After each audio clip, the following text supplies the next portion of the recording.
کہ بدر دے موقع تے ایک ایک بندے دی لوڑ سی 313 بندے سی حضور کو ادھر 1000 دا لشکر اسلحہ گھوڑے کمزور بیچارے لوگ کئیاں کو تلواراں تک ہیں نہیں اس موقع تے حضرت حذیفہ رضی اللہ تعالیٰ عنہ اور انہاں دے والد اصل نام حسیل ہے انہاں دا حسین دی دے نام ہے اسے حسیل مگر یمان اخون دے کیونکہ انہوں نے آ کے انہاں نال مدینے شریف دے لوگاں نال معاہدہ کر لیا سی دوستی پرانا حلیف بن گیا سی اے یمنی سی سارے اوسر خضرت اس تو انہاں نوں یمان یمنی کیا جاتا اصل حسیل یہ دونوں باپ بیٹا بھی رسول کریم علیہ السلام دی مدد لی چل پے کہ بدر تسلیم جا کے حضور کا ساتھ دی رستے کفار دا اسی پڑاؤ لشکر انہاں پھڑ لیا انہاں کہا تسی تے چلے جے رسول کریم دی مدد لی انہاں جان چھڑاؤن لی اس وے کہا نہیں اسی مدینہ شریف میں جا رہے ہیں رسول دی مدد نہیں کرن جا رہے انہاں چھڑ دیتا مڑ کے دونوں باپ بیٹا رسول کریم علیہ السلام کو آئے اور آ کے گل سنائی انہیں کوئی معاہدہ نہیں سی نہ کوئی گل ہے جہاں حالات اگر کہتا تو کوئی نہیں سی گل ہے مگر قربان دئی اللہ دے رسول پاک علیہ السلام تے آپ نے فرمایا اسی اپنا وعدہ جڑا انہوں توڑنا نہیں پورا کرنا تہاڈی مدد دی مینوں لوڑ نہیں تسی مدینے چلے جاؤ جو انہوں نے گل کی تے پورے رہو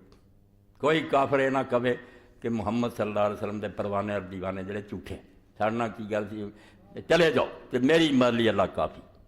بالکل آپ میری مدد کروں گا تسی دونوں باپ بیٹا چلے جا واقعات جڑے حضور جی دیے تب میں نا ظالم دے پتر جڑے آندے حدیثہ دفتر دریا برد کر دو یہ آپ نہیں بول دے یہ پیچھے وہ مستشرقین اور کافر جڑے نا یورپ امریکہ بیٹھے وہ حرام دادے چاہتے ہیں کیا جائے یہ حدیثاں دا میں سازش ہے یہ حدیثاں سازش ہے تو رسول اللہ نہ سارا تعلق ہی رہنا پھر قرآن تو یہ سمجھو ہوا چ آ گیا فرشتہ پڑھا گیا سانوں جی نام ہی نبی پاک نے لکھی ایک کتاب ہی ہے وہ نبی کتنے گیا وہ کی کردا رہا کدھر پھریا کی جنگاں لڑیاں کیویں کھادا پیتا وہ زندگی اسی کتوں لئیے اسی بعد جڑے بدنصیب پیدا ہوئے ہیں پھر کی کریں گے کہ رسول کا پاک نو اگر ملنا چاہیے آپ کا کچھ پتہ اس حدیث کے ذخیرے تو ہی برباد کرنا چاہیے یہاں سازشاں نوں پہچانو دین دے دشمن ہے طرح طرح کے اعتراض کر کے حدیث چاہ لکھا جی حدیث چاہ پہ حدیث سے لکھا تو قرآن چاہ جاؤ کہ باری تسی قرآن تو پھر کٹ جائیں گے پہ دشمن تیرے جو اعتراض کٹ دے 150 اعتراض دیا انہوں نے قرآن تو کٹ ماریا قرآن بھی چھڑ بنا اور کافران دے جواب دیاں گے سینہ تان کے مکرن دی لوڑ نہیں حدیثاں تو نہ قرآن تو مرد بنو کافران تو ڈر دیا میں دین اپنے نو برباد نہ کرو آپ نے فرمایا حذیفہ تم اور یمان مدینہ جاؤ میری مدد لی اللہ کافی اور دنیا ویکھ لیا بھی جے وہ 1000 سی تے رسول اللہ دے 313 دے واگے چ رہے 1000 فرشتہ قرآن دی گواہی ہے سورہ انفال دی اللہ نے بھیج دتا کہ بندیاں نو رہن دے وہاں 1000 فرشتہ ہی جڑے نا مسبمین جنہاں نے بیج لگایا جے وردیاں دے اندر جے پھیتے مسبمین انہاں نے نشان لگایا تازہ چوتھے آسمان تو کمک آ گئی ہے اور رسول کریم علیہ السلام نے اسے آکھیا علی نوں اور ابو بکر نوں تیرے ایک پاسے جبریل کھڑا تے ایک پاسے میکائیل کھڑا تیسرا فیر صفاں تے اور صفاں لڑ رہا اس تو اللہ تعالیٰ آپ مدد کر تو یہ حذیفہ رضی اللہ تعالیٰ نو جنگ احد اگلی جنگ وہ بھی سی انہوں دے والد بھی سی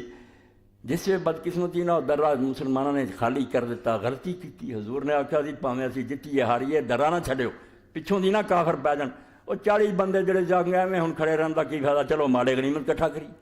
انہاں دے امیر جڑے سے حضرت عبداللہ بن زبیر پٹ رہے بھی حضور نے کی آکھیا سی کہ ساڈیاں بوٹیاں پرندے نوچ رہن تے پاویں اسی جت جائیے ہلے ہو نہ چلے گا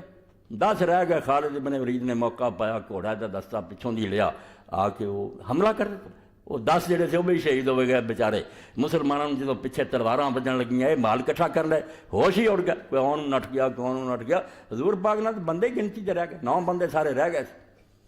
دوڑ گئے کون قرآن پاک نے سورہ آل عمران کی سارا دسیا کہ تہاڈی اس غلطی پاروں اس گناہ پاروں کتوں تک ہویا نقصان جتی جنگ ہار گئے رسول بھی زخمی ہوا 70 صحابی شہید ہو گئے تو اس روڑے رپے چنا سمجھو لوگ پریشان ہو گئے تے حضرت حذیفہ دے والد جڑے سی نا یمان انہوں ہی صحابہ کرام قتل کرنا لگ اینی بھی ہوش نہ بھی اپنا بندہ کے بگانا بالکل بے حاس ہو گئے حضرت حذیفہ نے آوازاں دیتیاں ابھی ابھی اوے میرا باپ ہے میرا باپ میرے لوگوں نے شہید کر نہ بچ سکے صحابی رسول خود اپنے ہاتھوں شہید ہو کہ حضرت حذیفہ نے پھر بھی یعنی وہ لوگ مٹ چکے سی اللہ دے رسول دے دین لیے سی دینے حالانکہ باپ دا قتل اور دعائی پاؤن دے باوجود، مگر آپ نے ہی فرمایا یغفر اللہ لکم وہو ارحم الراحمین، اللہ میرے پراؤ تو خدا بخشے، وہ بہت مہربان کر کام تسی ماڑا کیتا مگر اللہ معاف کرے۔ حضور پاک نو پتہ لگا، آپ نے حذیفہ دے بارے جدو سنیا تو حضور نو بڑا تعجب ہوا کہ باپ ماریا گیا اور انہیں بیچارے نے کوئی دکھ نہیں کیتا، کیا کوئی نہیں اللہ میرے پراواں نو بخشے۔ حضور پاک نے پھر آخیا میں وہ دیت جڑی نے غلطی نہ جڑا مارے جان دی خون بہا وہ میں خود دینا، بیت المال سے دینا۔ تو حضرت حذیفہ نے آخیا یا رسول اللہ میں وہ مال مسلمانوں تے صدقہ کرنا، میں نہیں لینا، وہ بیت المال نہیں میں دینا۔ وہ کہڑی گل کریے یار، اللہ دے رسول نے آ کے دنیا کداں بدلی؟ یہ ہوئی وہ لوگ جڑے شرابی سی، زانی سی، ڈاکو سی، اور انہوں کمال سمجھ لی سی، مجمع چاہتے سی کہ میں انیاں عورتوں نے زنا کیتا، حضور پاک نے بدل دے انسان ہی ہو رہا۔ تو یہ حذیفہ رضی اللہ تعالیٰ عنہ جنہاں دے بارے حدیث پاک اور ساریاں دسی اور صحابہ دی کتاب میں ہور لوگ مسئلے پوچھتے کہ یا رسول اللہ مسئلہ کی، یا مسئلہ کی، حذیفہ فتنیاں دا پوچھتے۔ انہوں نے یہی فکر سی کہ حضور تو بعد قیامت تک جڑیاں خرابیاں ہونیاں نا انہاں دا پوچھنا چاہیے کی